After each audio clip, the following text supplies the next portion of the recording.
안녕하세요.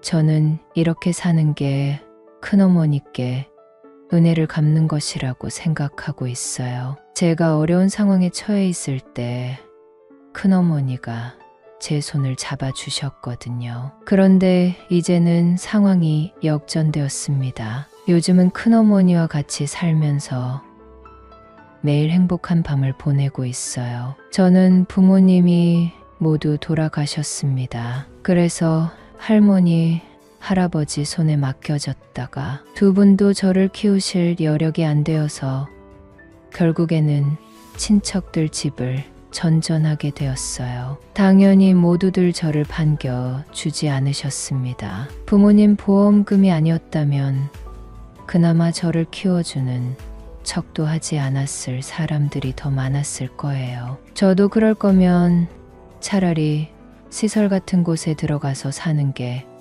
훨씬 나았을 거라는 생각이 들 정도였습니다. 머리가 어느 정도 크고 나서는 혼자 살고 싶어서 강도 구해보고 이것저것 참 많이도 노력했었습니다. 그때는 공부도 제대로 하지 못하고 사는 데에 급급해서 아르바이트도 하고 나름대로 허리띠를 졸라매며 살았습니다. 그러다가 저에게 관심을 가져주셨던 분이 저희 큰어머니입니다. 큰아버지 역시 병으로 돌아가신 상황이라 사실 저희 친가와는 남아있는 인연이 거의 없다고 보아도 무방하실 정도였습니다. 그런데 큰어머니가 저에게 관심을 가져주시고 또 많이도 도와주셨습니다. 제가 나름대로 혼자 살만한 조그만 방을 구하고 아르바이트를 시작했을 때였습니다. 사실 부모님 보험금이 있었기 때문에 먹고 살 돈이 없는 것은 아니었어요. 그저 그때 당시에는 혼자 살아야 한다는 부담감이 커서 나름대로 혼란을 겪던 중이었습니다. 그러던 도중에 큰어머니가 저에 대한 소식을 들으셨나 봐요. 저희 집을 어떻게 아신 건지 이것저것 반찬을 만들어 오셨습니다. 저는 정말 오랜만에 뵙기도 하고 또 어떻게 된 영문인지 몰라서 사실 어떻게 받아들여야 할지 모르겠더라고요. 큰어머니께서는 저에게 그냥 어른으로서 내가 해줄 수 있는 게 이런 것밖에 없어서 미안하다 라며 사과하셨습니다. 아무리 철이 없고 제 상황이 좋지 않아서 방황하고 있다고 하더라도 큰어머니가 큰 용기를 내어주신 것은 잘 알고 있었습니다. 저에게 사과하실 필요도 없다는 것을 알았고요. 그래서 당시에는 감사하다는 인사만 전했습니다. 큰어머니께서는 그런 제가 안쓰러워 보였는지 거의 매주 새로운 반찬을 가져다 주셨습니다. 제가 있을 때 집에 와서 다 비우지 못한 반찬들까지 모두 가져가 주셨어요. 그것만 해도 정말 많은 힘이 되더군요. 이제 이 세상에는 저 하나밖에 남지 않았다는 생각이 들다. 가도 집에 돌아오면 작은 냉장고를 가득 채운 반찬을 보면 살아갈 만한 힘이 나곤 했습니다. 그렇게 참 오래도 버텼어요. 그나마 성인이 되고 나니까 제가 무엇을 해야 할지 정확하게 알겠더라고요. 남들보다는 조금 이르게 자원 입대를 해서 군대를 다녀왔습니다. 그 후에는 약간 늦은 나이이기는 하지만 모아뒀던 돈으로 재수학원에 다니면서 대학에 갈 준비를 했어요. 그래도 공부를 못한 편은 아니라서 나름대로 이름이 있다는 대학에도 합격할 수 있었습니다. 그러고 나니 점점 더 희망이 생겼습니다. 부모님이 모두 안 계시다고 해서 저까지 바닥에 주저앉아서 지낼 수만은 없다는 생각이 들었어요. 참 신기한 건 큰어머니께서는 제 첫 등록금도 대신해서 납부를 해주셨다는 겁니다. 사실 따지고 보면 보험금이다 뭐다 해서 더 많은 돈을 가지고 있는 건 저였을지도 몰라요. 그런데도 불구하고 대학 입학을 축하해 라는 짤막한 편지와 함께 돈을 놔두고 가셨더라고요. 그걸 보면서 참 많이도 울었습니다. 제 인생을 지켜봐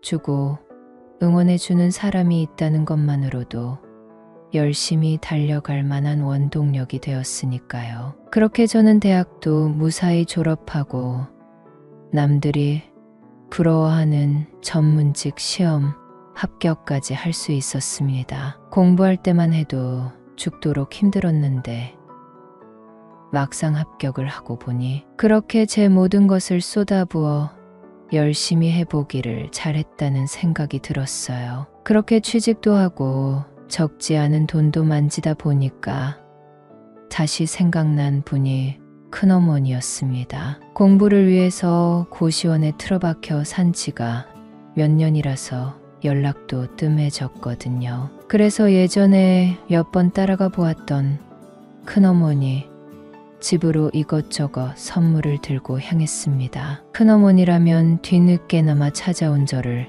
반겨 주실 것이라는 확신이 있었거든요. 현관 초인종을 누르자 얼마 지나지 않아서 큰어머니가 나오셨습니다. 하루 종일 집에 계셨는지 다소 편안한 차림이라서 저도 놀라고 큰어머니도 놀라셨어요. 목이 늘어난 티셔츠를 입고 계셨는데 저도 모르게 침이 꼴깍 넘어갔습니다. 너무 티내는 건 예의가 아니라고 생각해서 얼른 눈을 돌리고 제가 가지고 온 선물부터 대뜸 내밀었습니다. 왜 찾아왔는지 먼저 이야기를 했어야 하는데 저도 참 모자라죠. 큰어머니도 연락도 없이 찾아온 저 때문에 깜짝 놀라셨던 것 같았지만 다행스럽게도 집 안으로 저를 들여주셨습니다. 오랜만에 찾아뵌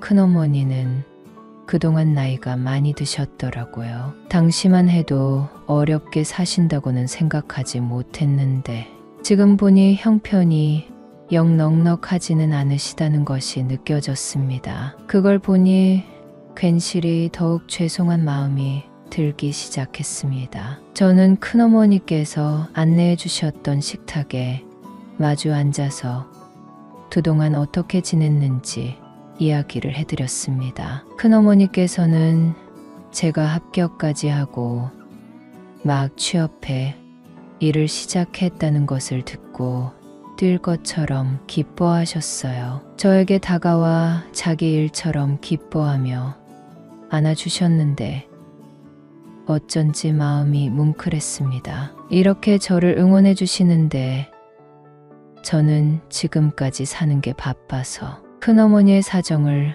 한번 뒤돌아보지도 않고 살았다는 것에 죄책감이 느껴졌어요. 그래서 이제라도 큰어머니를 들여다보아야 하겠다는 생각이 들기 시작했습니다. 그래서 그날 이후로도 자주 생각날 때마다 큰어머니 집에 들렀어요. 큰어머니 밥 얻어먹고 싶어서 왔어요. 라고 다소 뻔뻔하게 굴면서까지 말이죠. 큰어머니는 그때마다 새로 지은 따뜻한 밥을 퍼주시면서 저에게 늘 자리를 내어주셨습니다. 그런데 어느 날 큰어머니 집에 가보니 현관문이 열려있고 여러 켤레의 구두가 벗어져 있었습니다. 알고 보니 그동안 큰아버지가 아프셨을 때 썼던 병원비로 인해서 빚이 있었고 갚다가 몸이 아프신 이후로는 상환을 하지 못하신 모양이셨어요.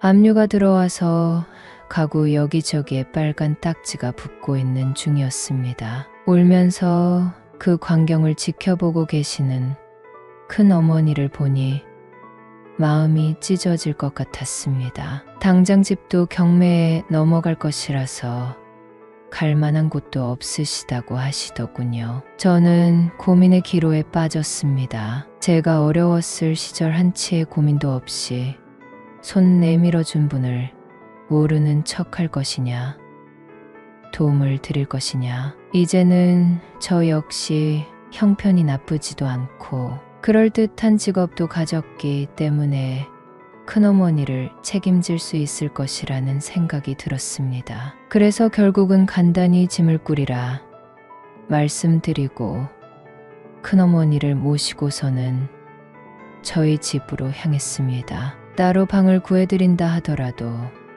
월세를 내거나 생활비를 마련할 수 있는 형편은 아닌 것 같았거든요. 그래서 저희 집에 방 하나를 쓰라고 자리를 마련해 드렸습니다. 그리고 제 카드를 하나 드리면서 저를 대신해서 살림을 좀 꾸려달라 부탁드렸죠. 제 딴에는 배려였는데 큰어머니는 부담을 느끼신 것인지 그날부터 정말 먼지 한 톨 남지도 않게 청소를 하시는가 하면 매일 빨랫감도 하나 쌓이지 않도록 신경을 써 주셨습니다. 그렇게 지낸 지가 한 달쯤 되었을 때 옷을 갈아입다가 문득 그럼 내 옷가지들을 모두 큰어머니가 정리해주고 계시다는 건데 라는 생각이 들었습니다. 그렇게 생각하니 참 민망하더라고요. 그렇게 뒤늦게 알아챈 저도 너무 둔한 거죠. 그래서 다소 민망해하면서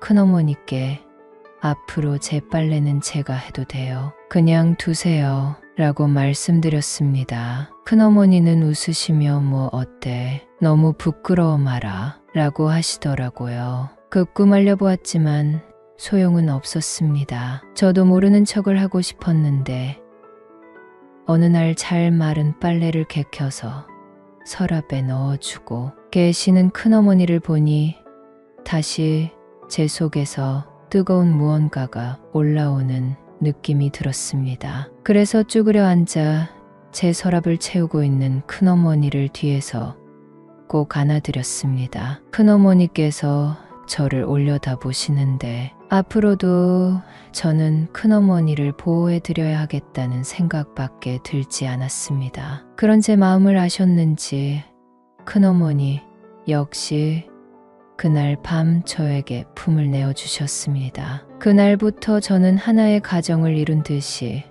평화롭게 살고 있습니다. 큰어머니와의 즐거운 시간도 거의 매일 즐기면서 말이죠. 생활비를 드리고 또 그 속에 함께 살면서 저도 가족이 생긴 것 같아 기쁜 마음뿐입니다. 아직 구독 누르지 않은 오빠들 구독 꼭 눌러주시고 지인들께 공유 부탁드려요. 아직